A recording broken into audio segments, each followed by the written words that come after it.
Assalamualaikum warahmatullahi wabarakatuh. Perkenalkan, nama saya Warga Fakira dari Universitas Negeri Makassar, Fakultas Ilmu Pendidikan. Di sini saya akan membuat video untuk melengkapi tugas public speaking. Jangan lupa like dan komen video saya. Silahkan tonton video saya, semoga banyak hal-hal yang kalian bisa dapatkan setelah menonton video saya. Stay tune dan selamat menonton.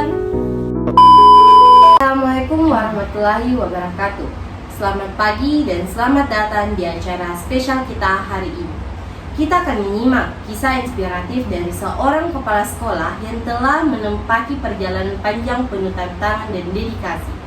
Beliau bukan hanya mengajar guru-guru dan murid-murid sekolah, tetapi juga menginspirasi banyak orang melalui dedikasinya dalam dunia pendidikan.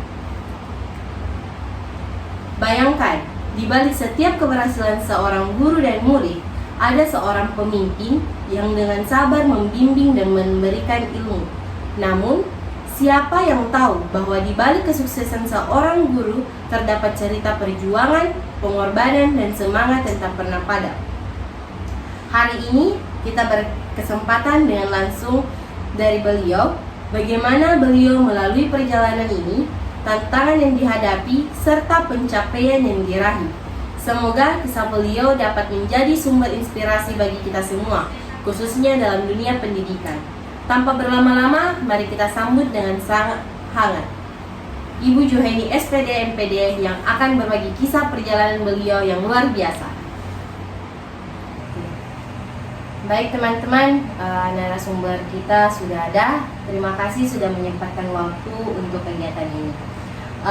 Supaya tidak berlama-lama, kita akan tanya beberapa hal yang ingin saya tanyakan terkait dengan kesuksesan Ibu dalam berbagai organisasi dan karir. Boleh Ibu ceritakan awal pendidikan Ibu? Terima kasih Nak Wardah. Tentu juga saya berterima kasih telah diundang di sini untuk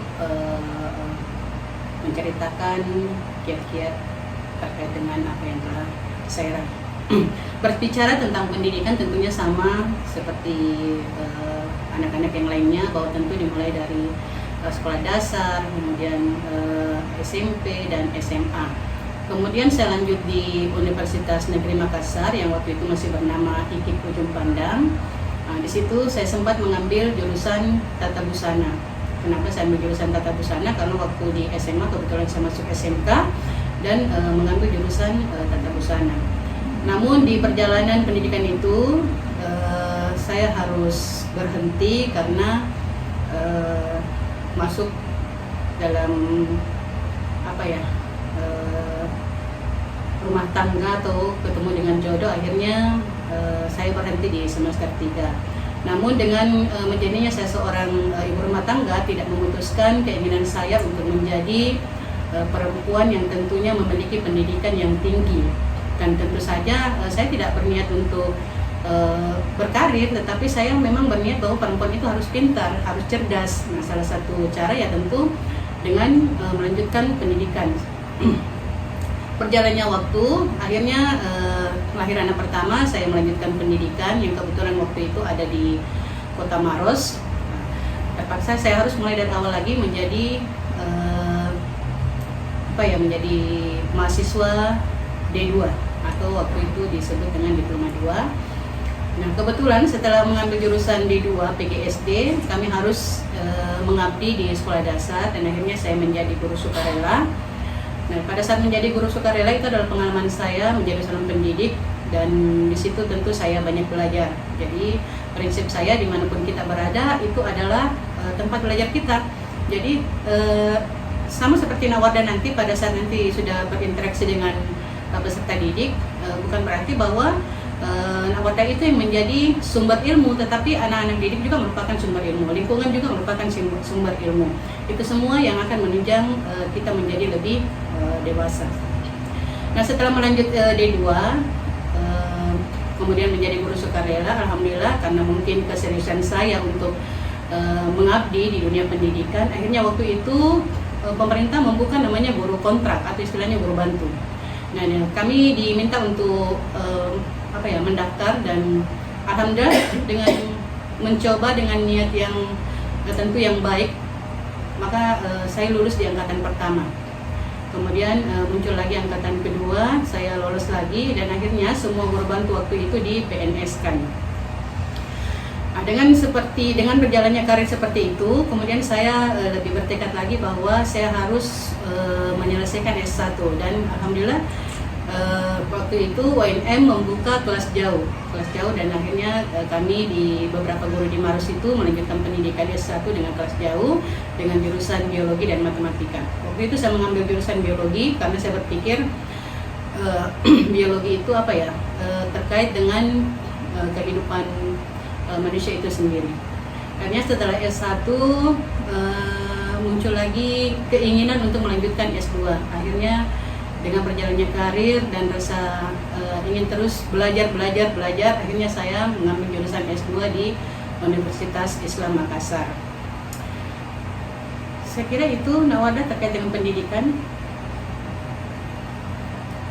Wah teman-teman, cerita dari narasumber kita ini, ternyata narasumber kita ini alumni dari Universitas Negeri Makassar. Cerita karirnya sangat inspiratif sekali. Terus kalau boleh tahu, karir ibu dimulai dari mana? Ya, itu tadi saya jelaskan bahwa diawali dari menjadi guru sukarela kurang lebih 2 tahun, kemudian menjadi guru bantu atau guru kontrak kurang lebih juga 3 tahun, kemudian diangkat menjadi ASN ya sampai sekarang. Namun dibalik semua itu, untuk menunjang karir kita supaya bisa lebih bagus, tentunya kita tidak boleh hanya berpatokan pada tempat tugas kita. Artinya seperti ini, di mana ada peluang untuk bisa mendapatkan ilmu, kita usahakan untuk bisa berada di situ. Salah satunya saya juga alhamdulillah lulus menjadi pengajar praktik. Di situ saya banyak belajar bersama para guru penggerak, yang merupakan salah satu program pemerintah yang betul-betul menjadikan guru menjadi sosok pemimpin dalam proses pembelajaran di kelas, dan tentu saja untuk sekolah itu sendiri. Selain itu, saya juga aktif di beberapa organisasi seperti organisasi PGRI, perempuan PGRI, dan tentu saja di forum-forum guru. Saya aktif di beberapa forum kelompok kerja guru. Kenapa? Karena itu tadi prinsip saya bahwa ilmu itu bisa didapatkan dari teman dan lingkungan. Saya kira itu.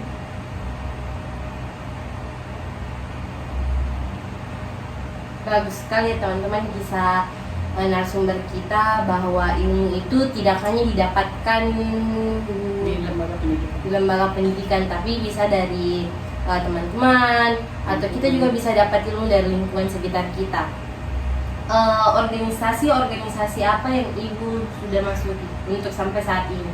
Kalau yang sampai aktif sekarang ini, tentu yang tadi saya katakan adalah Persatuan Guru Republik Indonesia, kemudian organisasi perempuan PGRI, ada juga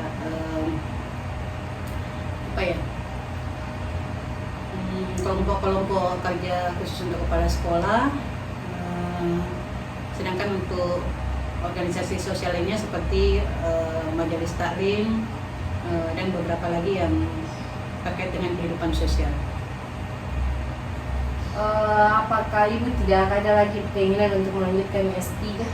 Sebenarnya jika ditanyakan tentang itu, secara pribadi ada, tetapi sebagai seorang perempuan yang memiliki keluarga, tentu keinginan itu harus sedikit diredam. Kenapa? Karena ada beberapa juga yang perlu menjadi perhatian. Salah satu tentu anak-anak kita yang juga perlu untuk mendapat pendidikan. Tapi keinginan itu pasti ada. Bagaimana pendapat ibu terkait dengan banyaknya pembulian yang terjadi di sekolah? Ya, betul sekali. Salah satu hal yang memang merusak peserta didik itu dengan adanya pembulian. Dan di tempat saya sendiri, pembulian itu nomor 1 sebenarnya paling tinggi prioritasnya.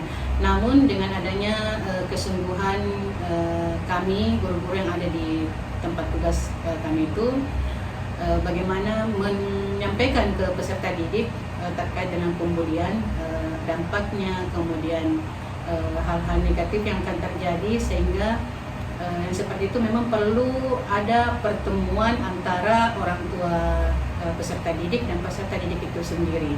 Jadi bisa melibatkan orang tua murid, supaya bisa bekerja sama, memperingatkan, mengawasi anak-anak supaya terhindar dari pembulian.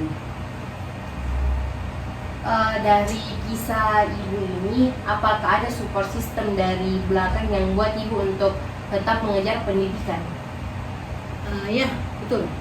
Sekarang ini kita tidak boleh berpikir bahwa karena kita seorang perempuan maka kita tidak perlu mengejar atau mencari ilmu setinggi-tingginya, tetapi seorang perempuan itu betul-betul harus menjadi perempuan yang tangguh, cerdas. Nah, bagaimana caranya? Tentu dengan banyak mencari ilmu, apakah melalui lembaga pendidikan formal atau non formal. Perempuan tidak boleh berhenti untuk belajar. Mungkin itu saja pertanyaan dari saya. Cukup jelas perjalanan karir narasumber kita, sangat menginspiratif untuk kita teman-teman mahasiswa yang masih muda, karena Ibu Johaini ini melanjutkan S2-nya di usia 48, sedangkan perjalanan kita semua masih panjang untuk bisa mengikuti jejak Ibu Johaini ini. Kebetulan narasumber kita ini adalah orang tua saya, dan mungkin cukup sampai di sini. Terima kasih. Semoga kisah perjalanan Ibu Johaini bisa membawa inspirasi buat kita semua. Atau mungkin ada kata-kata motivasi yang Ibu Johaini ingin berikan kepada penonton semua. Anak-anak mahasiswa yang mungkin sekarang ini berada di bangku kuliah, jangan pernah berhenti untuk belajar. Ya, belajar itu tidak mesti harus melalui narasumber yang ada di lingkungan kampus, tetapi bisa didapatkan dari tempat lain. Apakah dengan lingkungan di sekitar, apakah melalui media sosial, dan banyak hal lagi. Tidak ada kata terlambat untuk belajar. Silakan belajar terus. Ikuti perkembangan yang terjadi di baik di dunia nyata maupun di dunia maya. Dan satu lagi, sebagai perempuan harus menjadi perempuan cerdas, tangguh, dan kuat. Tetap belajar, semangat, dan tetap menuntut ilmu sampai Baik, itulah tadi pesan moral yang disampaikan oleh narasumber kita. Semoga menjadi manfaat untuk teman-teman dan untuk saya sendiri juga. Terima kasih sekali lagi saya ucapkan kepada narasumber kita Ibu Johaini, dan terima kasih juga untuk teman-teman sudah menonton video saya. Saya akhiri, wabillahi taufiq wal hidayah. Wassalamualaikum warahmatullahi wabarakatuh. Waalaikumsalam warahmatullahi wabarakatuh.